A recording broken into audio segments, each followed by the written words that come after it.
Executive Director Jeff Mullen. Our three judges scoring this contest at Octagon side are Derek Clearly, Sal Diamato, and Chris Lee. And when the action begins, our referee in charge of the Octagon, Herb Dean. This championship bout is brought to you by Aquaman and the Lost Kingdom. Only in theaters December 22nd. Rated PG-13. And New Amsterdam Vodka. 5 times distilled, 3 times filtered. New Amsterdam is in your corner with award-winning vodka. And now, for those in attendance and UFC fans watching around the world, this is the moment you've all been waiting for. Live from the sold-out T-Mobile Arena in Las Vegas.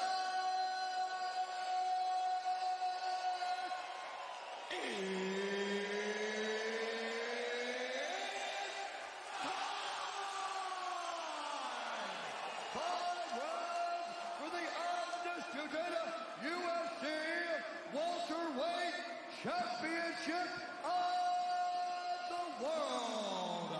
Introducing first, fighting out of the blue corner, a big martial artist, holding professional record, 17 wins, 3 losses.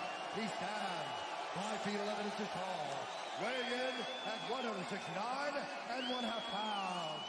Fighting out of Miami, Florida, presenting the number 3 ranked UFC welterweight contender in the world, the challenger, Colby Chaos Covington.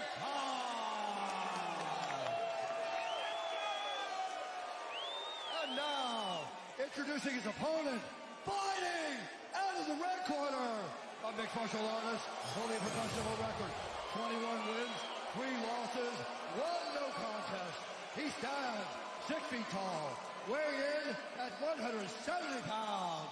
Fighting out of Birmingham, England, presenting the reigning, defending, undisputed UFC welterweight champion of the world, Leon Rocky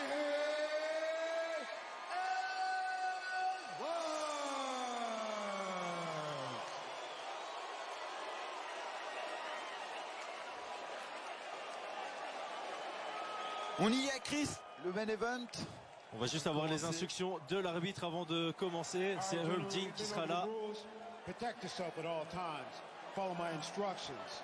We're going to have a clean fight. You may touch gloves now if you wish.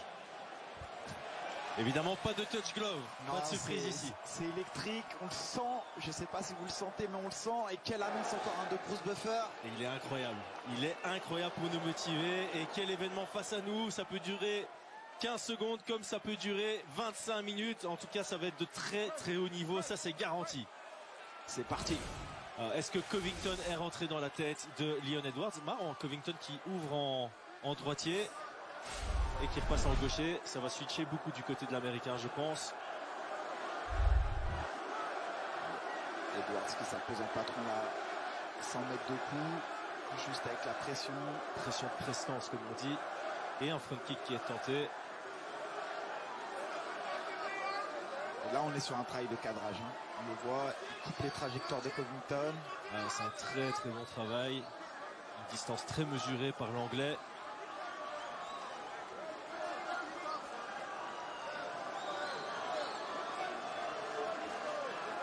Il le force à aller sur sa droite et donc possiblement de le cueillir sur un kick.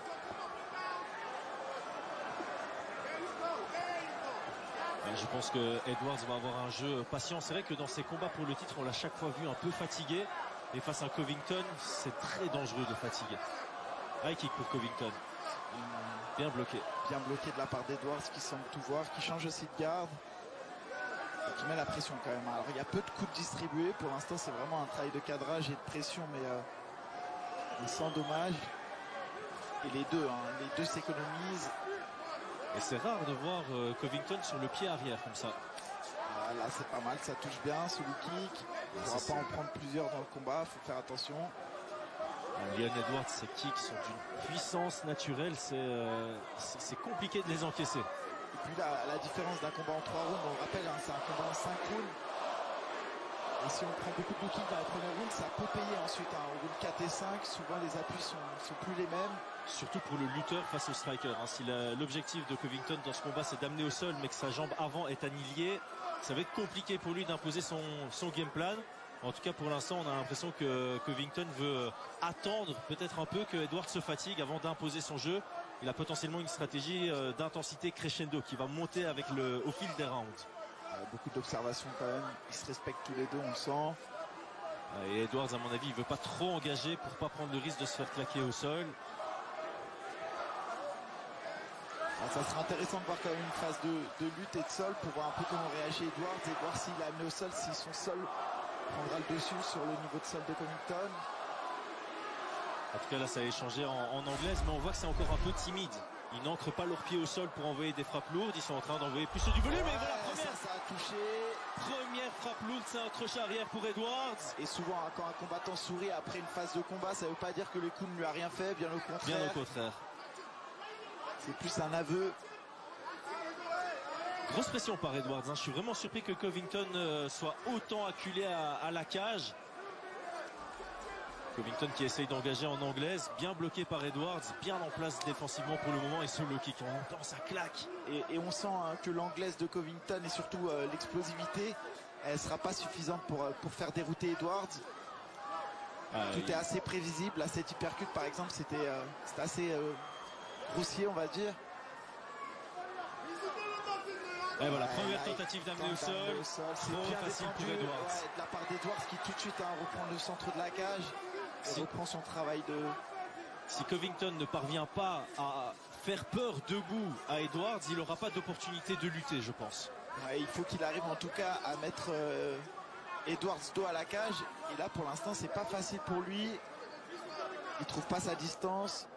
Ouais, je pense vraiment qu'il compte sur un état de fatigue de Edwards pour commencer à imposer son jeu. Ouais, mais là, pour le moment, j'ai l'impression que le premier round, c'est presque un round de sparring hein, pour Edwards. Ouais, Edwards ne va pas fatiguer avec ce genre de dynamique. Il faut plus d'intensité pour le fatiguer.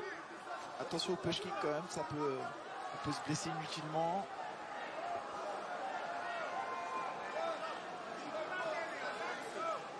Alors c'est ce qui est un peu frustrant chez Edwards, c'est qu'on a le sentiment qu'il peut faire plus mais qu'il fait pas plus.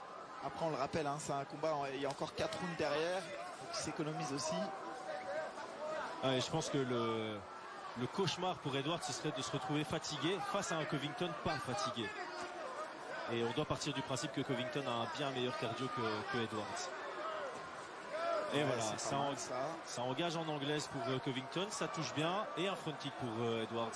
Et il va falloir qu'en fait Covington multiplie hein, ses tentatives d'attaque en anglaise pour pouvoir espérer mettre un niveau d'incertitude à Edwards, parce que pour l'instant tout est lisible. Il faut maintenant qu'il arrive à liaisonner, faire croire qu'il va lutter pour boxer, faire croire qu'il boxe pour aller lutter. Et pour l'instant, j'ai envie de dire qu'Edwards mène les débats assez facilement. Ouais, alors ça va être, je pense, très intéressant d'écouter les instructions des coachs, peu importe sur quelle caméra on va se trouver. On a l'impression que ce sera du côté de Covington qu'on va pouvoir profiter des instructions de son coin. Well, probably the only thing that when you throw the cross, he keep throwing the hooks the way we train. Okay. So when you have the chance to engage more, let's do it. Okay. Ok, on appelle à simplement engager un peu plus du côté de Covington dès qu'il en a l'occasion. Alors qu'ici on revoit un petit ralenti de ce premier round avec un bras arrière qui a bien touché pour Leon Edwards. Et ici on va revoir le crochet arrière qui s'apparente un peu à un cross-counter puisque Colby Covington avait le bras tendu et on revoit son sourire dont tu parlais.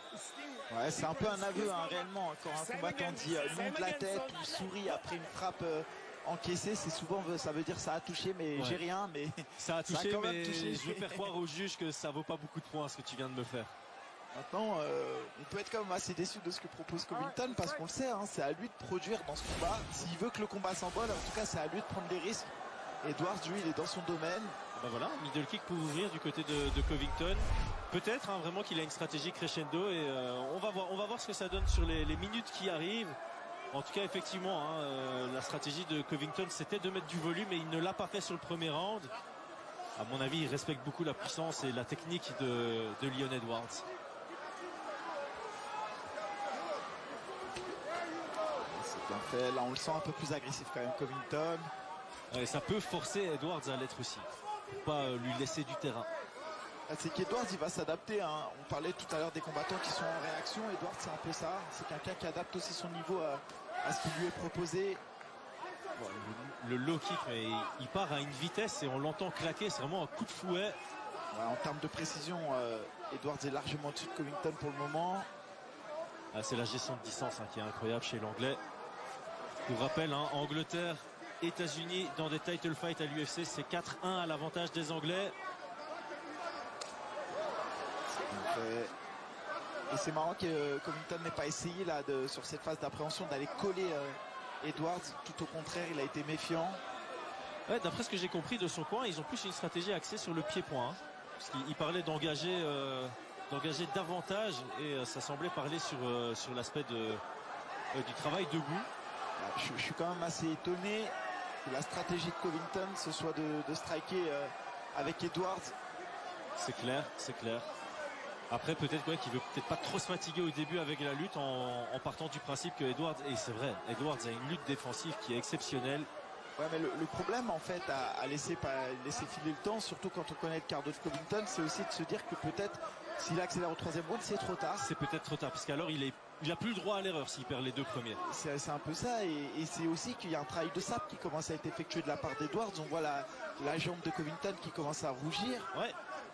Et c'est pas de timidité. Non. Et la pression, la pression de Leon Edwards est très efficace alors qu'il encaisse un low kick. C'est ça, et à la différence des autres combattants qu'on a pu voir, c'est plus qu'une pression, c'est vraiment un cadrage. C'est-à-dire qu'il ferme les portes à Covington et c'est lui qui guide le combat. Vous voyez, là, il ferme le côté droit, donc il sait déjà que Covington va devoir se diriger dans une direction. On a le public qui se frustre un peu, on entend quelques huées qui partent alors qu'on atteint la moitié de ce deuxième round sur un high kick de Leon Edwards. Mais pour être honnête, Edwards fait le combat parfait. On aurait envie qu'il fasse plus parce que forcément, en tant que spectateur, on veut du spectacle, on veut du show. Mais s'il y a bien quelqu'un là aujourd'hui qui doit prouver et prendre des risques, c'est Covington. Ah, c'est ça, t'es champion, la victoire suffit. Pour défendre ton titre, il faut juste gagner. Et on sait très bien, Leon Edwards dans un combat mesuré, il excelle absolument. 20 frappes à 9, statistiquement c'est très faible par rapport aux autres combats qu'on a eu ce soir. Et là on voit un très beau contre de Leon Edwards, il est bien installé dans ce combat. C'est sûr que quand on compare au combat effectué avant de Pantoja, effectivement on n'est plus du tout sur les mêmes volumes, mais on n'est aussi pas dans la même catégorie. On est dans une catégorie beaucoup plus lourde. On le rappelle, on est chez les 77 kilos, c'est un combat pour le titre. Et Edwards qui fait du Edwards et Covington qui pour l'instant n'arrive pas à... Non, il est absorbé par le jeu classique de Edwards et forcément il va pas le battre à ce jeu-là. Très beau low kick de nouveau. Et on le sent, par contre là, celui-ci il a fait mal. Les 50 nuances de bleu se dessinent sur la cuisse gauche de Covington. Et puis on voit à chaque fois sur les low kicks Edwards bloque. C'est bien fait de la part d'Edwards. C'est un combat qui au final s'avère presque facile, j'ai envie de dire. Pour l'instant. Oui, pour l'instant, mais j'ai peur que si Covington prenne trop de temps à vouloir mettre sa stratégie en place, il soit déjà affecté en fait par les dommages qu'aura infligé Edwards. Et ce serait dommage d'avoir un combat qui ressemble à un sparring. Parce que pour l'instant c'est ça qu'on a. C'est vraiment un combat qui ressemble à un sparring un peu léger entre deux gars qui se respectent énormément. Ouais, j'ai quand même le sentiment qu'Edwards de plus en plus prend la mesure dans le combat, mais t'as raison, on est plus sur un... Il n'y a pas de recherche de KO pour l'instant. C'est vraiment de la touche que j'ai pas envie d'encaisser moi-même. Qui touche, le public qui commence à s'impatienter. J'ai l'impression que Edwards finalement est en contrôle de ses émotions, ce qui signifie qu'il n'a pas été touché par les propos de Covington lors de la conférence de presse. Il ne va pas être touché par les huées du public, il va rester dans son combat, dans sa stratégie. Et d'ailleurs c'est quelque chose qu'on a souvent reproché à Leon Edwards. C'est des manques de lucidité sur des moments clés des combats.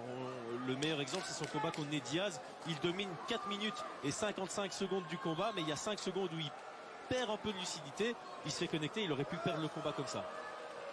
Là, sur ce combat, c'est rondement bien mené de la part de Edwards qui prend ce deuxième round assez